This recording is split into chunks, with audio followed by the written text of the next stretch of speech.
Welcome back, guys, girls, gamers, everyone, it's me, GenuineParts, and we are back in Bionic Heart 2, after having a interesting discussion about saggy boobs. I swear, that game, man! Hey, what do you think you're staring at? Me? Nothing at all. Really, we are on a foreign planet for the first time, and all you look at is my cleavage. And now she's making a fuss again. Wow. I can't help looking at her. I still love her. She's not Tanya. Tanya wouldn't have minded a look. Ooh, that's... I don't love her. Especially one that was so innocent. I mean, I wasn't really staring. It was only scientific interest about the effect of the gravities of Mars. Tanya didn't even mind looking at her body under the shower. Alright, she did mind, but she didn't hold it against me. Her body. Ta-da! Or think that it was a bad person because I looked at her. Tanya has quite a temper as well, but she's never unfairly angry. Not like Helen. She would have never made a fuss about escaping to Mars, too, like Helen did in the shuttle earlier. Man, that was close. I mean, it was the perfectly logical thing to do. Tom and I explained everything to her, and she still insisted on being angry. That mount of hers will be the death of us one day. What? That face, man. That face is so... Oh my god, it's so broken. So, let's recap based on the pictures now. Tom is obviously gay right now. I mean, I don't mean that in a diminishing manner, but, you know, if I look at him, I think, he could be gay. Luke is a blow-up doll, judging by his mouth, and, well, and Helen is still a class A bitch, with still not enough money to afford a whole dress, apparently. Yeah. Good. But she looks less fancy, apparently. Hey, quit spacing out. I'm talking to you. Damn it. I can hear you perfectly well. No need to shout. And there they go. Before anything else happens, however, our new names are called and we proceed to get clearance. Miraculously, Tom's IDs still work and a young starport official welcomes us to Mars. This place is apparently called Athena Nia, New Athens, if I remember correctly. Let's see just how Greek this place really is. Athena, Scotland Yard Police Station. This interview is sure taking a bit of time. What a weird woman, seems to have quite a lot to say. Or did she really? Nah, Rob would never agree to something like that. He's a professional, a bit of a jerk, but a professional. So if I remember correctly, you are the jerk in, you know, this pairing. Though he did look at her a bit funny. Damn it, he's not going to do anything stupid, is he? Better check on him. There's the interrogation room, I'll just knock. Rob, everything okay in there? No answer? Strange. Maybe he didn't hear me. Hello in there, can I come in? Are you dressed? Still no answer. I don't think I like this. I quickly press the door opener and head inside. The door opener, isn't it called a handle? Well, I guess the future. In the future, we all have door openers instead of door handles. Rob? What? No one here? Did he take her? What? There he is. But why is he lying on the floor? Could it be that she... Oh, crap. Rob! Rob! He's bleeding. His face is bleeding. Oh my god, what did she do to him? Well, she made his face bleed. Rob, talk to me. Are you alright? Okay, he's unconsciously on the floor, bleeding from his face. Do you think he's alright? Oh god, oh god, oh god, what if he's dead? What if she killed him? You look very angry. at the prospect of a dead colleague. And you're a policewoman. Shouldn't you at least, have some minor medical knowledge to check the pulse of a person? What if he's dead? And the last thing I did was argue with him over silly stuff. Pulse, I gotta check his pulse. Well, now we're talking. Thank you for joining the conversation of normal people. Damn these gloves. Why don't they come off when I need them to? Rob, you're not bleeding anymore. Head. Oh my god. Rob, oh god, Rob, what happened? She's also a blow-up doll, apparently. No, must not get, That woman you interrogated, what happened? She exploded. That woman? Yes, Tanya, yes. She's not here. You must tell me. You must tell me your secret. Oh, yeah. Huh? Radio. Where's my radio? Well, turn the radio on. Hello. Is there anybody out there hearing sing my song? Tina, quickly dispatch an alarm. Tanya seems to have escaped. What? How? Yes, that's absolutely realistically, and the story is making perfect sense. No cop would have immediately sounded the alarm once they find their colleague unconscious, and once they are told, especially to call to raise an alarm, they start to argue about how she could have escaped, buying time for the convicted to escape further and, disappear completely. Damn it, the alarm, Tina, now! Well, at least we are on the same page here, apparently, even if they're a bit slow on the uptake. You're right. I take the radio off my belt, slowly. This is LS16, code 34, repeat, code 34. This is Central Operations. What's your position? Interrogation Room 3, Kensington offices. Immediately, the alarm in our police station goes off. It only took us 2 minutes to get to this point, but this is Central Operations. We have code 34 at Interrogation Room 3. Initiate lockdown immediately.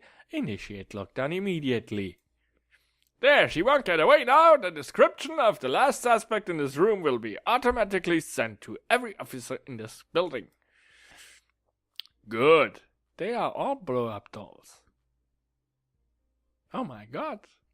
What a crapsack world. Not only does it rain there all the time, but people are apparently being replaced by blow-up dolls.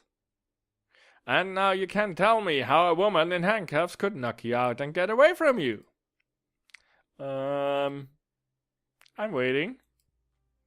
Well, she headbutted me. She headbutted you? You're wearing a helmet. It was her hair to my face. And how did you let her get so close to you? I mean, you don't headbutt somebody from the other side of the room. Of course not. She told me to come closer, and then she surprised me. You told you to come closer, and you listened? What are you two doing? She was quite persuasive. Ah, yes. Yes, she had really good arguments. Beneath her shirt, right? Right? Yeah, you're right. She flaunted her assets and I fell for the oldest trick in the book. Damn it, Rob, how could you? Yeah, I know. I should have seen it right through that charade. That's not the point. And even if I hadn't, I should have followed procedures and done things by the book. Just getting close to her was a bit foolish. That's not the point either. You should have never agreed to me leaving the room. Oh, well, that's not exactly in the book. You often have a better chance of getting information interrogation subjects alone.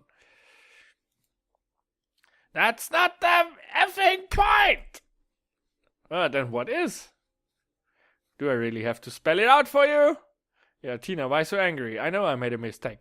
I love you, Robert Carlson. I love you. You made more than just one mistake, can't you see? I don't quite understand. Well, it's obvious to you. It's obvious you don't, and that's what's making me angry. But Am I interrupting anything? Huh? Where? Julia Storm. Your names, officers, now! I thought she was killed? I don't know. Robert Carson, ma'am. And you?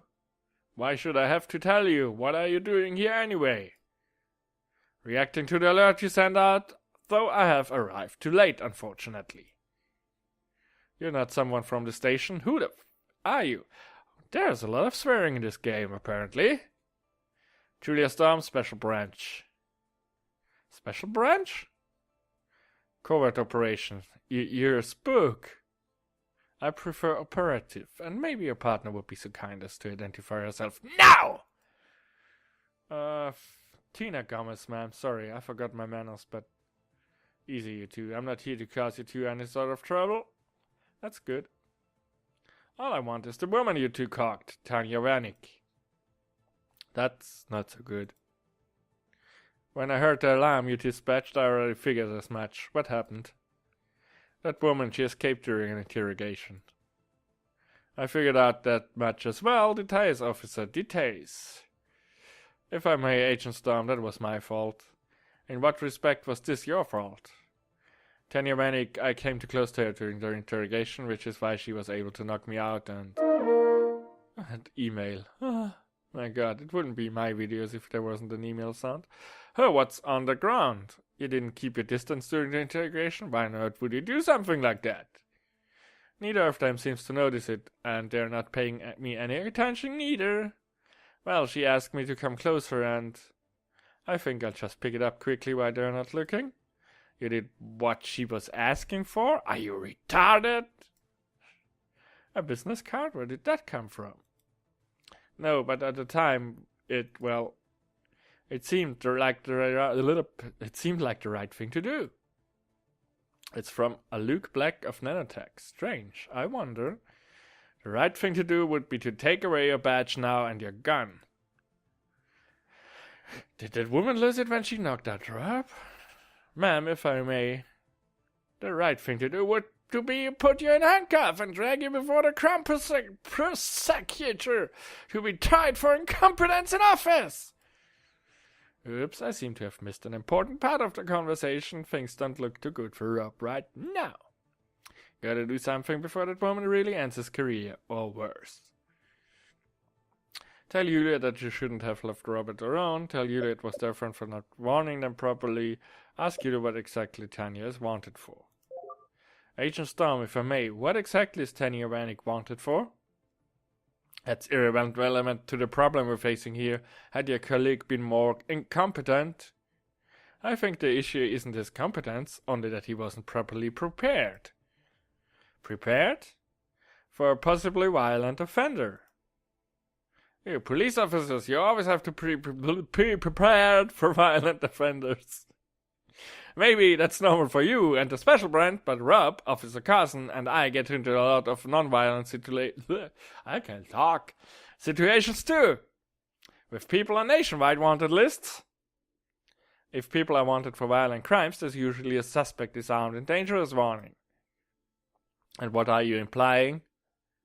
That in Miss Vanik's case there was neither warning nor any sort of information about her crimes. There was no indication that special branch would be looking for her either. Well, as you can see, we are looking for her. And why? I'm not at liberty to tell you that. Her crimes concern national security. Then you could at least have told us something about the nature of her crimes. No one asked you for any details. Even that information would have been useless to you. Then you can tell us now.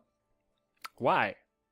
Because you're blaming my partner, and in my defense that he wouldn't have made the mistakes that he did if you have given us more information beforehand. So what am I supposed to do now? Spill the beans, damn it. What is the woman wanted for? I'm not at liberty to tell you that. Oh, you sound like a broken record. Oh, you must tell us. Police Code of Procedure at Article 713, Section G. What? You are accusing an officer of executing bad judgment. The defense is that he was unable to make the correct decision because he was lacking all of the necessary information. Section G states that the information in question must now be made public, or there cannot be accusation. What the heck is wrong with me today? Tina. Yes, I have been talking these law lessons I keep talking about. This is ridiculous. Maybe, but there's nothing you can do about that. Oh, you think so? Then I think you're off the case. Hey, sure, as though you could decide that. I'm the leading investigator Special Branch put on this case. I determine who is working on it with me and who isn't. What? Why else do you think I would be here? But your accusation, your charge against Rob, that can wait. For now, you two are off the case. I can't have any incompetent fools and a bitchy priss on my team. You better get going, Officer Gomez. Come on, Tina, let's go. Rob looks very grumpy, and I can very much relate. Walking back to the main offices, I think about the current situation a little. So we're off the case just because this stupid agent from Special Branch decided that. We could complain to the lieutenant. What? But I doubt he'd listen. After all, we did manage to let Daniel Manic escape. Not the best cause of revenge, I suppose. However, Rob? Huh? Rob, we gotta do something. Huh? I look at Rob. He doesn't seem like he's in the mood to talk much. Sorry about the mess I put you in. I really didn't want to come out like this. It wasn't your fault. It was mine. Rob does seem angry, though mostly at himself. Look, they can't just take us off the case like that. Funny, I thought I heard Agent Storm say the opposite only a minute ago. No, what I mean is it isn't right that she did that. No objections to that. We've got to keep on investigating, even if they tell us not to. And get into even more trouble than we already are? Look, there's something strange going on here. Something's happening to the people that people don't want to become public. Guess what? I figured out just as much. And Special Branch is in on it. Do you think it will ever become public if our investigation stops here? I'm rather sure that this is the reason why Special Branch is handling this. It's probably in the best interest of everybody if whatever's happening doesn't become public. Do you really think so? Damn it, you know there's something fishy going on. That Tanya Manic person, there's some sort of secret around her, and it's probably a dangerous one. And if we don't know what it is, we can't protect people from it. And what does this have to do with me? Ask Robert for help. So, yeah, it's totally interesting that you let us know the lives of those two side characters that probably will, in the end, save everyone and figure it out and help us. But yeah, so in terms of story development, this game has not made any improvements. We can only crack this case together. Rob, please, we're partners. We're a good team. We solved so many cases together. We've solved many cases, yes, but none of those cases had been taken from us before. And that's exactly why this particular case is even more important. Tina, they'll fire us and throw us off the force if we disobey orders. You know that woman has no authority over us. She's not even with the police force. But it's apparently her case. And what if we suspect that she may be somehow connected to the case? Connected? What if she's following in a personal interest and isn't really interested in solving the case? Wouldn't we then have the duty to investigate her? You're pulling this right out of your butt right now, aren't you? Right out of your butt right now, aren't you? Yeah, right out of your butt right now. Well, you don't have a shred of evidence, do you? Damn it, Rob, you must feel it too. I'm certain that there's more going on around here than we know. Yeah, you're right. I know something fishy. Then come with me. Let's do this together. It's going to be dangerous, and I need you because of that. The two of us can handle this. I'm sure of it. This case is really strange. You're right, but our jobs... We just have to be careful. No, extra careful. Oh, damn, I'm going to regret this. So, you're with me? We could do at least a few extra investigations. Nothing anybody would find too suspicious, of course. Well, look what I found lying on the floor in the interrogation room earlier. Is that a business card? Exactly, and judging from the look on your face, it's not one you lost. No, it isn't. That means it must belong to Tanya Vanek, doesn't it? Ooh. I wonder if this might be a good place to start an investigation. And with that, we will end this episode. Thanks so much for watching. Bye!